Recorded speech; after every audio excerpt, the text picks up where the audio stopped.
இதுக்கு கூடிய சீக்கிரம் ஒரு விடிவு காலம் பிறக்கும். நாளைய பொழுது அதனுடைய ஆரம்பமா இருக்கும். டிகேவி ராஜாஸ் நேயர்கள் அனைவருக்கும் வணக்கம். இன்று நம்முடன் நேர்காணலுக்காக இருந்திருக்கிறார் தொலைபேசியில் மரியாதைக்குரிய மருதநாட்டு மக்கள் கட்சியின் தலைவர் பனை ராஜ்குமார் அவர்கள். ஐயா வணக்கம்.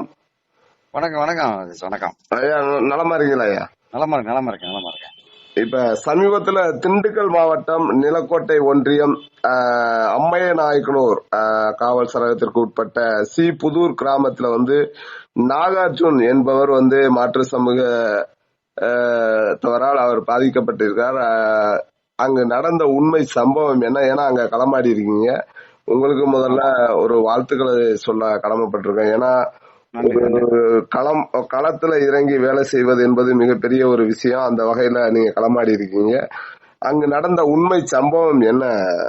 இப்ப நிலக்கோட்டை பகுதியில நிலக்கோட்டை ஒன்றியம், அது நிலக்கோட்டை ஒன்றிய பக்கத்துல நம்ம அம்மையநாகூர் காவல் உட்பட்ட பகுதியில சி புதூர் என்ற பகுதியில நம்ம மக்கள் தேவேந்திர வேளாண் மக்கள் இருக்கிறாங்க. ஒரு எண்ணிக்கையில கொஞ்சம் குறைவா இருக்கிறாங்க. அந்த ஊர்ல மட்டும் ஒரு 40 குடும்பங்கள் இருப்பாங்கன்னு நினைக்கிறேன். அது பக்கத்துல, அதாவது அந்த சி புதூர் பக்கத்திலேயே தர்மாபுரின்னு ஒரு ஊர் இருக்கு.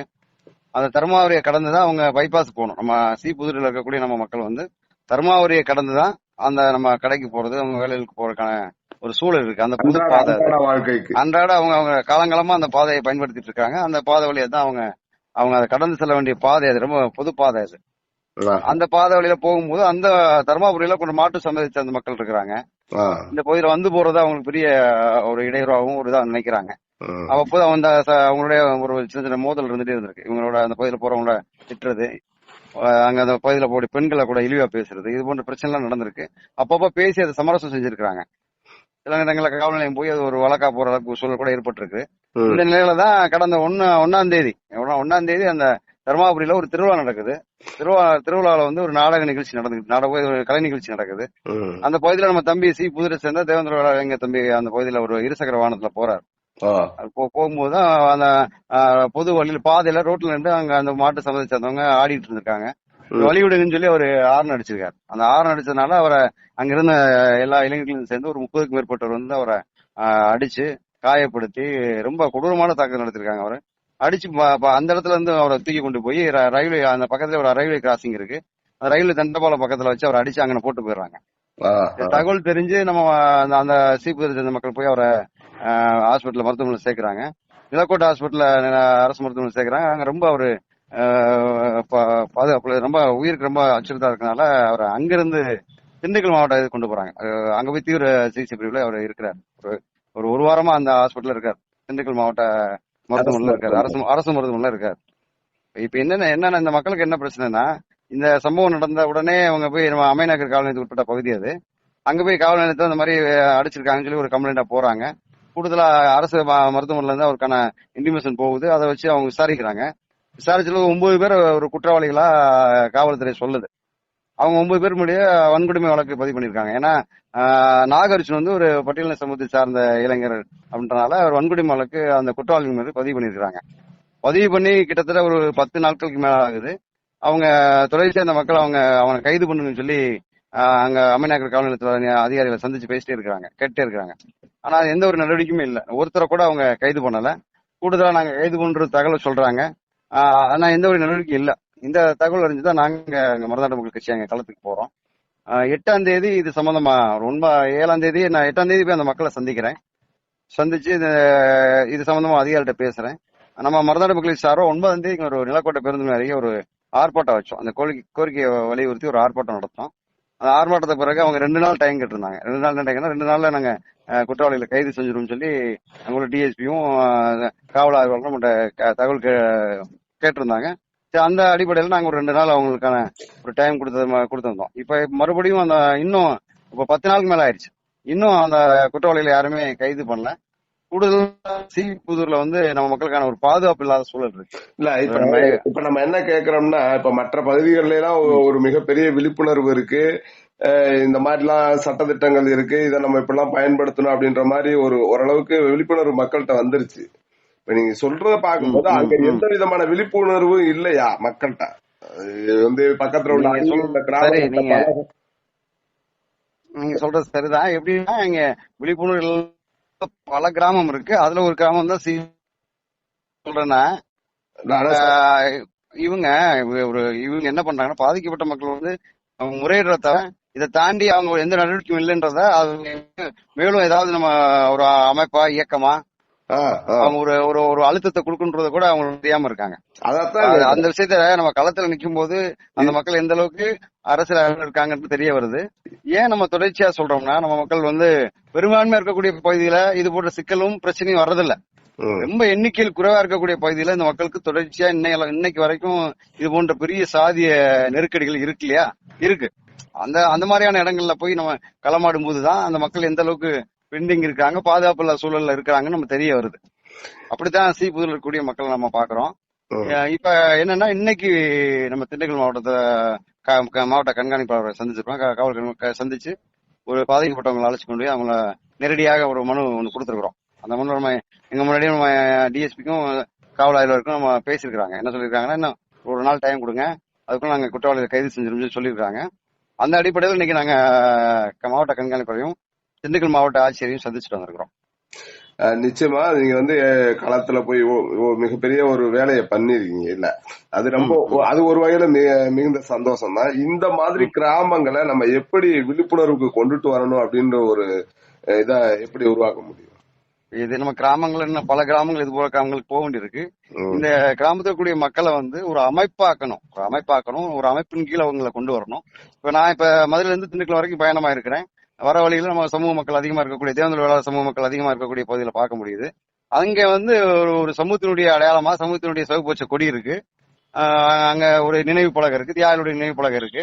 இது தேவேந்திர பகுதியை சார்ந்த மாதிரி ஒரு அடையாளத்தோடு இருக்கு. இப்ப இது அப்படி இல்லாம இந்த பகுதியை சார்ந்தவர்கள் ஒரு அமைப்பை சார்ந்தவர்கள் அப்படின்னு ஒரு என்னைக்கு இந்த சமூகம் ஒரு அரசியலா ஒரு அமைப்பா ஒரு கட்டமைப்பா வர்றாங்களோ அதுக்கு பிறகுதான் இது போல ஒரு சின்ன சின்ன அடிப்படை சட்ட பிரச்சனையை சந்திக்கிற அளவுக்கு இந்த சமூக மக்கள் கொஞ்சம் விழிப்புணர்வு அடைய முடியும்.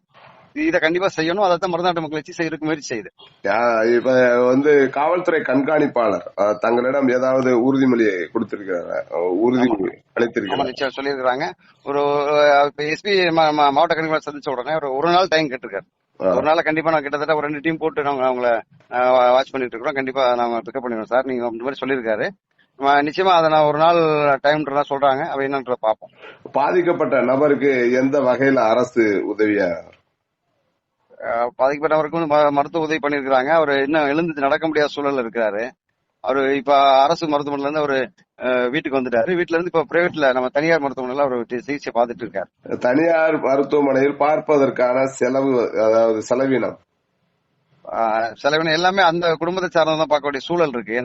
இந்த குற்றவாளிகளை கைது செய்யறதுக்கே மெத்தன போக்கா இருக்கக்கூடியவங்க வந்து இந்த ஒரு பாதிக்கப்பட்டிருக்கக்கூடிய கவனம் செலுத்திருப்பாங்கன்னா நிச்சயமா இல்ல. அது அவங்க அந்த குடும்பத்தை சார்ந்தவங்க பாக்குறாங்க. இந்த நாகர்ஜுன் வந்து தம்பி கட்டிட தொழிலாளி, ஒரு கொத்தனாரா இருக்காருன்னு நினைக்கிறேன். அவர் அன்றாட அவருடைய வேலைக்கு போனாதான் ஒரு குடும்பத்துடைய வாழ்வாதாரத்தை பார்க்க முடியும். ரொம்ப சின்ன தம்பியாவும் இருக்காரு. அவங்க துணைவியார் சின்ன கை குழந்தைகளை வச்சிட்டு இருக்காங்க.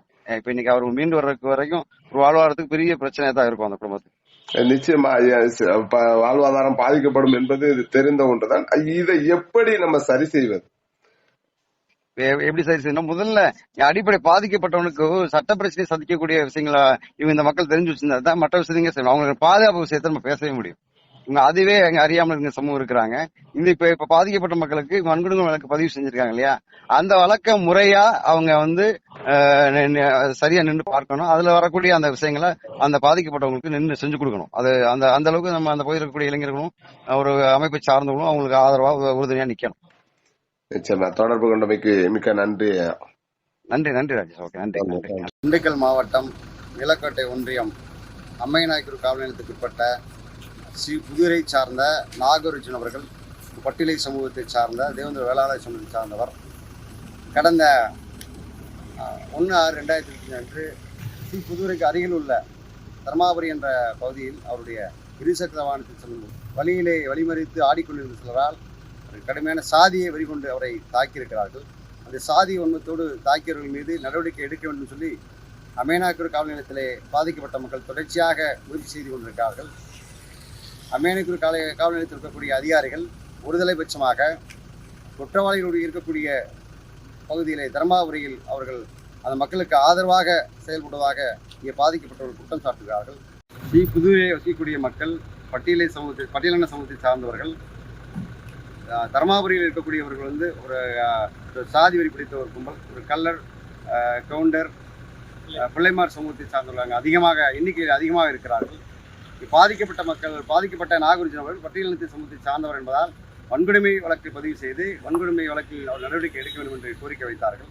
குற்றவாளியின் மீது வன்கொடுமை வழக்கு பதிவு செய்யப்பட்டிருக்கிறது. ஆனால் 10 நாட்களுக்கு மேலாகியும் குற்றவாளிகளை ஒருவரை கூட கைது செய்யாதது பாதிக்கப்பட்டவர்களுக்கு மிகப்பெரிய ஒரு அச்சுறுத்தலாக இருக்கிறது.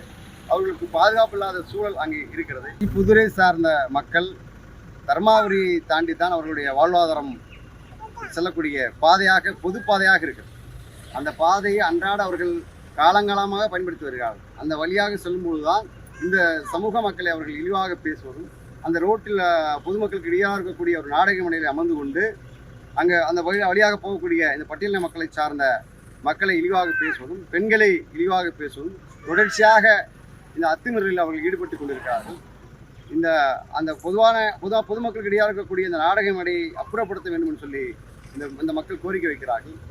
இதைத் தொடர்ந்து அம்மையனாக்கூர் காவல் நிலையத்திலே இங்கே இசையாக பணிபுரியக்கூடிய தயாநிதி என்ற ஒரு இசை அவர்கள் ஒருதலை பட்சமாக குற்றவாளிக்கு ஆதரவாகவே அவர் செயல்படுகிறார் என்று இந்த மக்கள் பார்க்கிறார்கள். தொடர்ச்சியாக மாவட்ட கண்காணிப்பாளர்களை சந்தித்து இது தொடர்பாக இன்றைக்கு 13/6/2020 அன்று மாவட்ட கண்காணிப்பாளரை சந்தித்து நாங்கள் மனு அளித்திருக்கிறோம். விரைவிலே குற்றவாளிகளை கைது செய்வோம் என்று எங்களுக்கு உத்தரவு இருக்கிறார்.